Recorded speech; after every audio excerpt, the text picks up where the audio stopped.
आया टेंशन में, बहुत जल्द पीओके होगा भारत का। दोस्तों आजकल पीओके को लेकर पाकिस्तान काफी ज्यादा टेंशन में है। उसकी रातों की नींद और दिन का चैन खो गया है। एक तरफ प्रधानमंत्री मोदी खुले तौर पर कह चुके हैं कि पीओके को लेकर बहुत जल्द खुशखबरी मिल सकती है, तो वहीं दूसरी ओर भारतीय सेना भी कह चुकी है कि पीओके को लेकर उनकी पूरी तैयारी है। देर है तो बस एक ऑर्डर का। दोस्तों यह बात तो साफ है कि पाकिस्तान पीओके को प्यार से देने वाला नहीं। ऐसे में जाहिर है कि पीओके को वापस लेने के लिए सैन्य कार्रवाई की जरूरत होगी और ये कार्रवाई ऐसी होगी कि पाकिस्तान को कुछ समझने तक का मौका नहीं मिलेगा। भारत के पास ऐसे ऐसे हथियार, ऐसे ऐसे वेपन हैं जिनका इस्तेमाल अगर भारत ने कर दिया तो पाकिस्तान के पास पलटकर जवाब देने का मौका तो क्या, संभलने तक का मौका नहीं मिलेगा। ऐसे में सवाल है कि वो कौन कौन से हथियार हैं जिसका इस्तेमाल भारत पीओके को वापस लेने के लिए कर सका है। आज हम इस वीडियो में भारत के इन्हीं हथियारों के बारे में जानेंगे। वीडियो के अंत तक बने रहें। Number 5 C-295 aircraft. C-295 aircraft एक ट्विन टर्बोप्रॉप ट्रांसपोर्ट एयरक्राफ्ट है। विमान छोटे रनवे पर आसानी से टेक ऑफ और लैंडिंग क्षमता के चलते बेहद उपयोगी है। दोस्तों इस एयरक्राफ्ट का इस्तेमाल पीओके को वापस लेने के लिए क्यों किया जा सकता है, इसके खूबियों को देखकर आप भी समझ जाएंगे। इसकी पेलोड क्षमता 10,000 किलोग्राम तक है, जिसका मतलब है कि यह विमान लगभग 10 टन का वजन लेकर उड़ान भर सकता है। यह विमान केवल 670 मीटर के टेक ऑफ रनवे से उड़ान भर सकता है और 320 मीटर के लैंडिंग रनवे पर उतर सकता है। इसका मतलब यह हुआ कि यह विमान लद्दाख जैसे दुर्गम हवाई पट्टी से भी उड़ान भरने में सक्षम है। छोटे टेक ऑफ और लैंडिंग क्षमता के चलते यह दुर्गम जगहों तक सैनिकों और सामान को ट्रांसपोर्ट कर सकता है। यह विमान लगातार 11 घंटों तक उड़ान जारी रख सकता है। इस विमान में 70 सैनिक, 50 पैराट्रूपर्स और 5 पायलट की क्षमता है।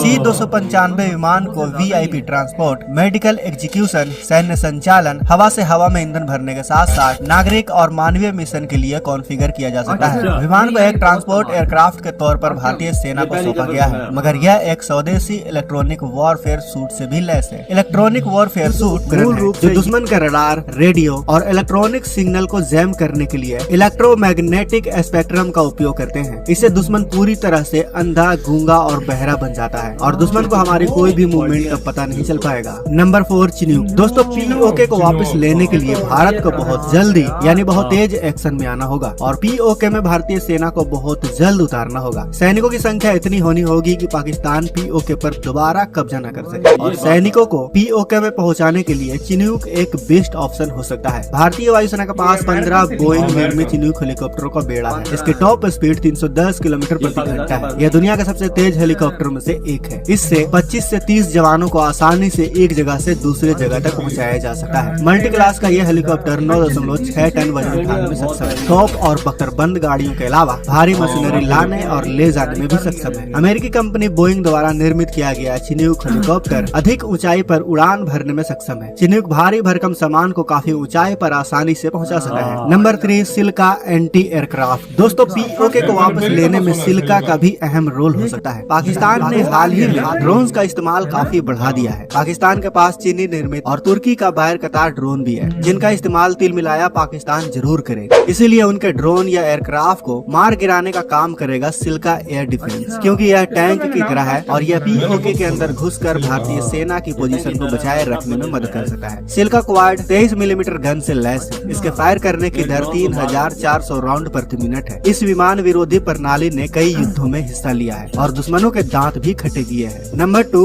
Man battle tank. दोस्तों वैसे तो मैन बैटल टैंक का पीओके वापस लेने के लिए ज्यादा कुछ काम नहीं होगा, क्योंकि भारत का मकसद युद्ध लड़ना नहीं बल्कि अपने अभिन्न अंग को वापस लेना होगा, जो काम भारत के सोल्जर बहुत तेजी से कर लेंगे। लेकिन पाकिस्तान लातों का भूत है और लातों का भूत बातों से कहाँ मानता है। इसीलिए तिलमिलाया पाकिस्तान भारत पर हमला करने की जरूर भूल करेगा। ऐसे वक्त में काम आएगा भारत का मेन बैटल टैंक। अगर हम भारत के टैंक्स की बात करें तो भारत के पास कई टैंक्स मौजूद हैं, जिसमें T-72 टैंक भी शामिल है। T-72 टैंक को लाइट टैंक में गिना जाता है। इसका वजन करीब 41 टन का होता है। यह टैंक 5 मीटर की गहराई वाली नदियों से होकर गुजर सकते हैं। अगर पानी में इंजन बंद भी होता है तो वह 6 सेकंड में रीस्टार्ट हो जाता है। इस टैंक में न्यूक्लियर, बायोलॉजिकल और केमिकल सुरक्षा प्रणाली लगी हुई है। भारत के पास करीब 2400 T-72 टैंक मौजूद है। इसके अलावा भारत के पास T-90 tank, T-90 Bhishma tank, Arjun tank, Arjun MBT MK1, Ajay MK1, Ajay MK2 tanks भी शामिल है। Number 1 drone and satellites. दोस्तों पीओके को अगर वापस पाना है तो उसके लिए दुश्मन की हर जानकारी हमें हमें बारीकी से समझनी होगी। ने बालाकोट एयर स्ट्राइक किया था, तब भी भारत ने पहले ड्रोन और सैटेलाइट से पाकिस्तान के हर मूवमेंट को बारीकी से समझा था। जरा सोचिए, यहाँ बात हो रही है पीओके वापस लेने की। इस मिशन में भारत को किस तरह की तैयारी करनी होगी ये आप अच्छे से समझ सकते हैं, क्योंकि दुश्मन को कभी कमजोर नहीं समझना चाहिए। अगर हम भारतीय सेना में मौजूद ड्रोन की बात करें तो भारत पास रुस्तम और रुस्तम 2 ड्रोन है। इस ड्रोन को DRDO ने बनाया है। यह भारतीय सेना के तीनों अंगों यानी कि थल सेना, वायु सेना और नौसेना के लिए बनाया गया है। यह UAV पहियों के साथ आया है जो टेक ऑफ और लैंडिंग को आसान बना देता है। इसका अगला वेरिएंट रुस्तम 2 और भी ज्यादा खतरनाक है। यह निगरानी, टोही, खुफिया जानकारी एकत्र करने और हमले के लिए बनाया गया है।